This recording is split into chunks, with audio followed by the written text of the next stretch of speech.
Selamat datang di Hyogi FC guys. Ada update terbaru terkait Man United.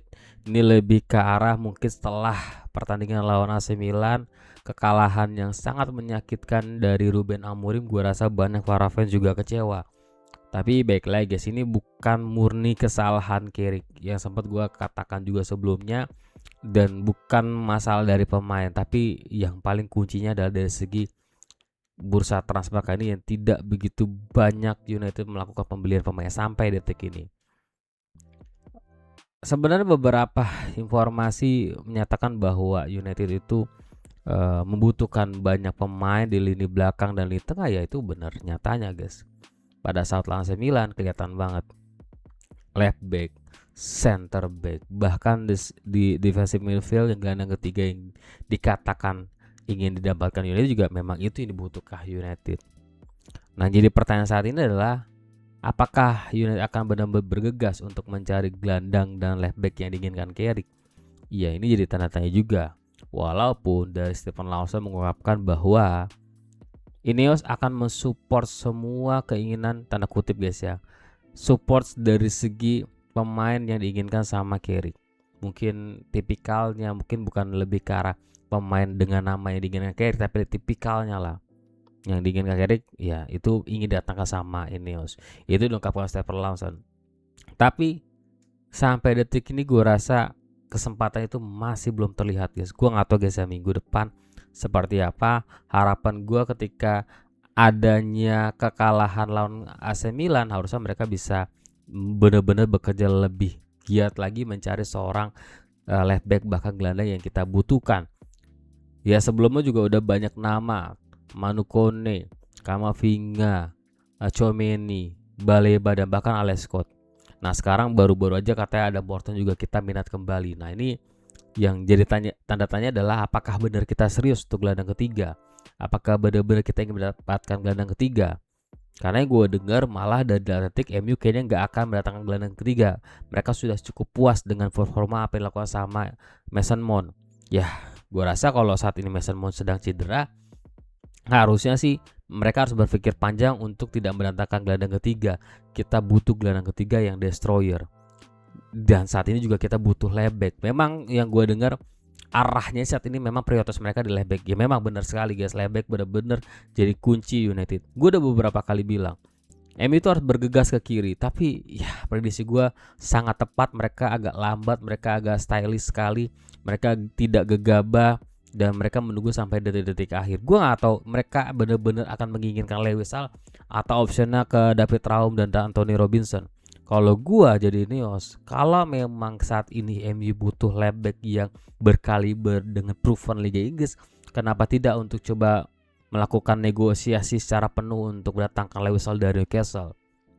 Kalau gua lebih ke arah situ dibanding lu masih menunggu-nunggu akankah gue bisa dapetin Marco Schenning yang gue idam-idamkan di lini tengah ataupun dari lini lain. Menurut gue tidak masalah kalau left backnya jadi Marco Schenning, walaupun dari segi harga terlalu besar. Menurut gue daripada nanti tidak mendapatkan seorang left back yang terbaik, pada akhirnya ya itu menjadi kesalahan juga guys untuk mendatangkan left back yang memang tidak sesuai dengan kapasitas ataupun keinginan dari seorang pelatih bahkan dari Ineosnya.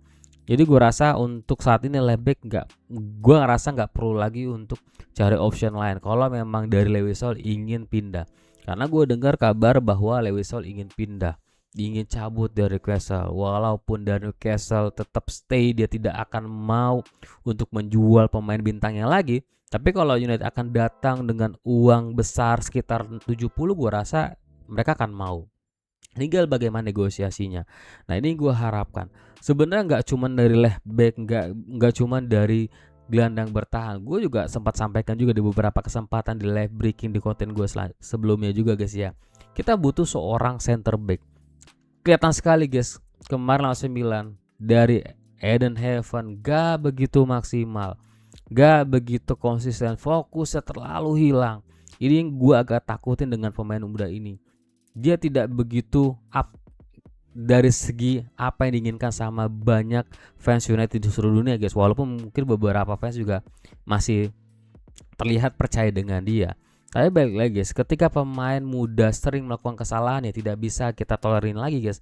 Target kita atau target dari Neos, mereka ingin juara di 2008. Kalau melakukan hal yang kecil saja mereka salah, umpan ataupun passing begitu yang mood gua errornya tidak bisa dipungkiri, ya harusnya sih bisa diganti atau ditambah gitu. Ya gua nggak cukup yakin memang mereka akan coba pindah ke center back. Tapi ya harusnya mereka sudah sadar melihat Lisandro Martinez yang sangat ringkih dan cedera, Matthias De Ligt juga saat ini masih dalam proses speed recovery. Ya gue rasa tidak ada alasan untuk datangin center back malah. Kalau dibilang prepare mana yang harus diurgent datang, ya mungkin 3 itu doang guys menurut gue. Mungkin sebelumnya gue bilang center back sama left back. Tapi dengan berjalannya atau dengan kekalahan lawan AC Milan kelihatan sekali MU butuh banget seorang gelandang yang bisa destroyer di sana, bisa mengholding di sana, ngebantu lini pertahanan, bisa transi bertahan. Itu yang harus kita butuhkan. Gue nggak bisa lihat Andre Santos di sana bisa menempati ini walaupun dia di match-match sebelumnya sangat baik, sangat bagus. Tapi jujur aja guys, lawan AC Milan Andre Santos nggak berkutik sama sekali, nggak bisa megang bola, nggak bisa mengendalikan bola. Dia rada bingung. Gue nggak tahu apa karena memang partner Tillmans yang mereka baru coba gitu. Gue juga belum bisa yakin itu. Tapi pada dasarnya ya kita masih butuh untuk gelandang ketiga. Nah gue melihat saat ini opsinya nggak begitu banyak. Malah lebih ke arah udah mengkerucut kalau kita mencari gelandang bertahan. Mungkin di sana ada Mandekone dan bahkan ada informasi ke Lamine Camara. Lamine Camara ini pemain dari AS Monaco. Kalau Lamine Camara gue rasa ya lebih tipikal, lebih ke arah box to box. Kita butuh seorang gelandang destroyer seperti Mandekone juga sebenarnya bukan destroyer sih. Lebih ke arah pemain yang bertipikal box to box. Tapi dia benar-benar bisa memang sebagai defensive midfield juga gitu loh. Jadi ya kalau misalnya ada kesempatan pemain lain yang memang terbuka, harapan gue sih cepat dilaksanakan untuk mengambil pemain tersebut. Ya mungkin option yang sebelumnya juga gue sampaikan kayak Sandelberg juga sangat-sangat worth it menurut gue. Dengan kondisi saat ini kita butuh seorang gelandang bisa ngatur ritme, bisa sebagai destroyer, sebagai jangkar. Sangat-sangat kita butuhkan. Kita bermain dengan 4 kompetisi. Kalau kita melihat kondisi pemain saat ini dengan lini tengah, mungkin kita lihat 3 Mason Mount cedera. Ya gue rasa memang harus datangin satu lagi guys. Sangat padat musim depan. Dan center back juga harus datangin lagi. Left back harus datangin. Jadi kalau misalnya nanti event kita nggak beli siapa-siapa sampai berakhir bursa transfer, ya jangan heran kalau kita akan struggle masuk 4 besar. Struggle guys.